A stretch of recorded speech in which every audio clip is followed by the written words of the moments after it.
বন্ধুরা এখন ভোর 4টা বাজে আর আমরা যাচ্ছি পাশের গ্রামে সোনা দেখতে। চলো তো কন্টিনিউ ব্লগটা দেখতে থাকো। চলো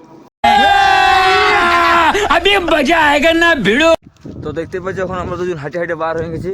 তো এখন এখান থেকে মিনিমাম 5 কিলোমিটার তো হাঁটে হাঁটে যাচ্ছি। তো চলো তো হ্যালো গাইজ, আমরা এখন পৌঁছে গেছি সোনা দেখতে। দেখতে পাচ্ছ ওইদিকে সোনা চলছে। তো চলো তোমরা দেখতে থাকো, আর ভিডিও যদি ভালো লাগে তো ফলো কমেন্ট সব কিছু করে দেবো, ঠিক আছে।